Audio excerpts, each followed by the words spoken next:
Good morning. We continue our breaking coverage of what may be the most audacious military operation in recent Latin American history. Venezuelan President Nicolás Maduro is now in United States custody after being captured in the early hours of this morning. But as more information emerges, we're learning that this wasn't simply a military victory. This was a catastrophic security failure that began with those closest to the Venezuelan leader, his own bodyguards. The question everyone is asking tonight is simple. How did the United States pull this off? How did American special forces penetrate one of the most paranoid security apparatuses in the Western Hemisphere? The answer, according to sources close to the operation, is as old as warfare itself: betrayal from within. Multiple intelligence sources are now confirming that members of Maduro's personal security detail, the men tasked with protecting his life, were the ones who handed him over to American forces. These weren't low-level guards or perimeter security.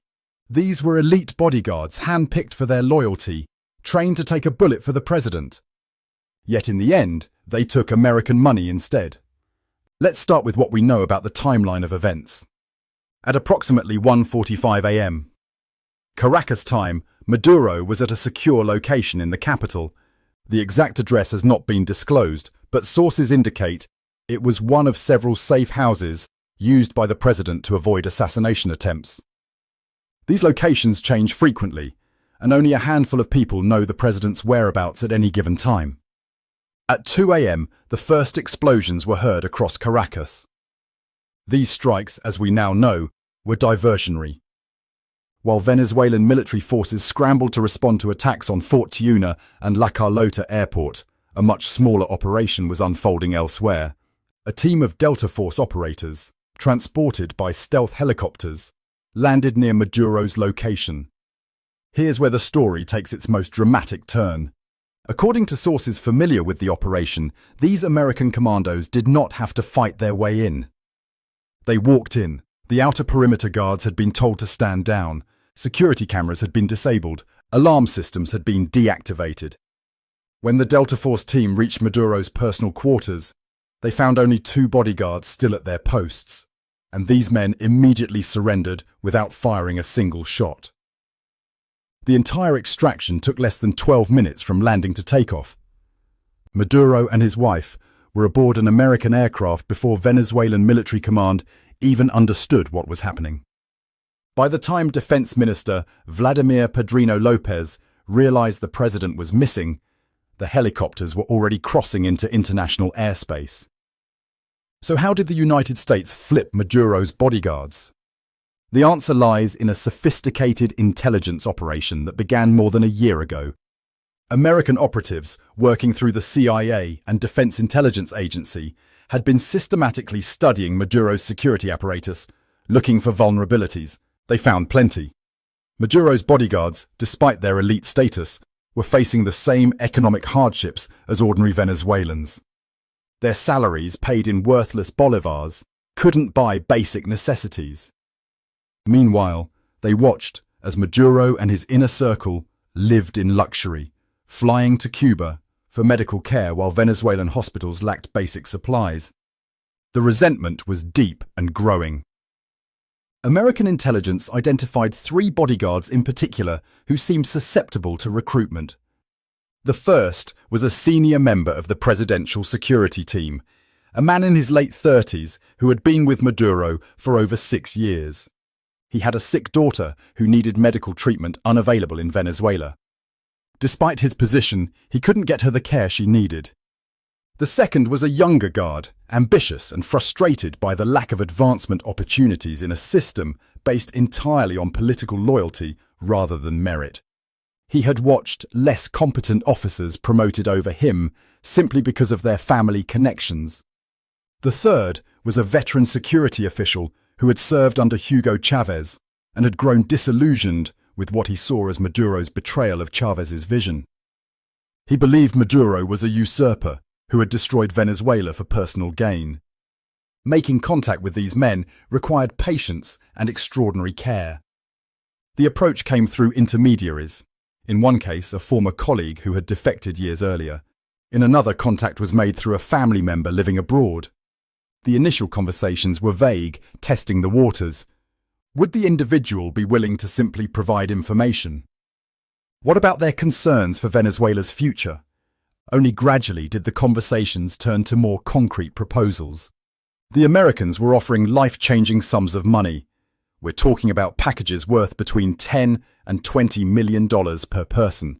But more importantly, they were offering something these men couldn't buy at any price: escape from Venezuela and a future for their families. The bodyguard with the sick daughter was promised immediate medical evacuation for his child to a hospital in the United States, with all expenses covered for life. The ambitious guard was offered American citizenship, a new identity, and financial security. The disillusioned Chavez loyalist was told he could live out his days in peace, knowing he had helped free Venezuela from tyranny. But money and promises weren't enough. These men needed proof that the United States was serious and capable of protecting them after the operation. So the Americans did something extraordinary. They extracted the families first. Over a period of several months, the wives and children of these 3 bodyguards were quietly moved out of Venezuela. Some left on commercial flights under false pretenses. Others were smuggled across the border into Colombia. By the time the operation began, these families were already safe in undisclosed locations. With their families secure and millions of dollars in escrow accounts waiting for them, the bodyguards agreed to cooperate. But the plan required more than just 3 men. A successful extraction would need coordination across multiple layers of security. So the 3 recruits were asked to identify other guards who might be sympathetic. The network grew carefully and slowly. By the time the operation was ready to execute, at least 8 members of Maduro's security detail were compromised. Some were active participants who would facilitate the American insertion. Others simply agreed to look the other way at critical moments. A few were told nothing but given instructions that would keep them away from their posts at the crucial time. The operation almost didn't happen. There were several false starts when Maduro changed his schedule or location unexpectedly. American forces were put on standby multiple times, only to stand down when conditions weren't right. The breakthrough came when one of the compromised bodyguards was assigned to overnight duty at the safe house where Maduro would be sleeping. This guard was able to provide real-time updates on the president's location and the disposition of security forces. He confirmed how many guards were present, where they were positioned, and most critically, which ones were part of the plan. When the Delta Force team received the final green light, they knew exactly what they were walking into. The actual operation was clinical in its execution. The outer security perimeter simply melted away as guards who had been paid off abandoned their posts or claimed they saw nothing. The Americans moved through the building, encountering no resistance. When they reached Maduro's quarters, the president was apparently asleep. He woke to find American special forces in his bedroom and his own bodyguards standing aside. There are conflicting reports about Maduro's reaction. Some sources say he immediately understood he had been betrayed and went quietly. Others claim he initially thought it was a training exercise or a test of his security team. One particularly dramatic account suggests he tried to appeal to his bodyguards' loyalty, reminding them of their oaths and the trust he had placed in them. If true, his words fell on deaf ears. These men had already made their choice. The extraction itself was textbook special operations work. Maduro and his wife were flex-cuffed, hooded, and carried to the waiting helicopters. The entire team was airborne within minutes. By the time the rest of Maduro's security apparatus realized something was wrong, it was far too late to respond. What's particularly striking about this operation is how thoroughly the Americans had penetrated Maduro's inner circle. These weren't peripheral figures or distant associates. These were men who stood next to the president every day, who knew his routines, his fears, his secrets. The fact that they could be turned speaks to the complete erosion of loyalty within the regime. It also reveals something important about the nature of authoritarian rule. Maduro's security didn't fail because of technological superiority or military overwhelming force. It failed because the system he built was fundamentally hollow. Loyalty purchased through fear and patronage is not loyalty at all. When a better offer comes along, it evaporates. The bodyguards who betrayed Maduro made a rational calculation. They looked at their options and chose survival and prosperity over continued service to a failing regime. They knew Venezuela was collapsing. They knew Maduro's grip on power was weakening. They knew that eventually there would be a reckoning. The Americans simply offered them a way out before that reckoning arrived. Now the question becomes, where are these bodyguards now? According to sources, they were extracted along with the American team. They're now in protective custody, likely being debriefed by intelligence officials. Eventually, they'll be relocated under new identities, their promised payments delivered, their families kept safe. For them, betraying Maduro was the beginning of a new life. For Maduro, it was the end. The man who survived coup attempts, assassination plots, and years of international pressure was undone not by his enemies, but by his own guards. The irony is almost Shakespearean. He trusted these men with his life, and they sold it for the price the Americans were willing to pay. This operation will be studied for years as a masterclass in intelligence work and psychological operations.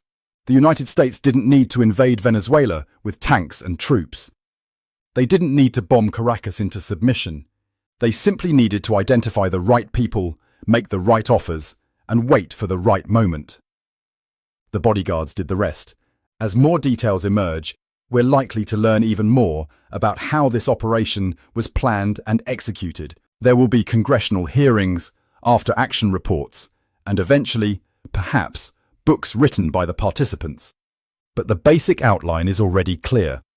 This was a betrayal purchased with American dollars and executed by men who decided their loyalty had a price. The broader implications of this operation are still unfolding. What happens to Venezuela now? Will there be chaos or a transition? What about the bodyguards still in Venezuela who weren't part of the operation? Are they now suspects facing potential execution? And what message does this send to other authoritarian leaders about the reliability of their own security forces? These questions will be answered in the days and weeks ahead. For now, what we know is this. Nicolás Maduro is in American custody, his wife beside him, captured not through military conquest, but through the calculated betrayal of the very men sworn to protect him. In the end, his greatest vulnerability wasn't external enemies, but the weakness of the system he built around himself. This has been our special report. We'll continue to bring you updates as this extraordinary story develops. The capture of Nicolás Maduro through the betrayal of his own bodyguards marks a new chapter in the long and troubled relationship between the United States and Venezuela.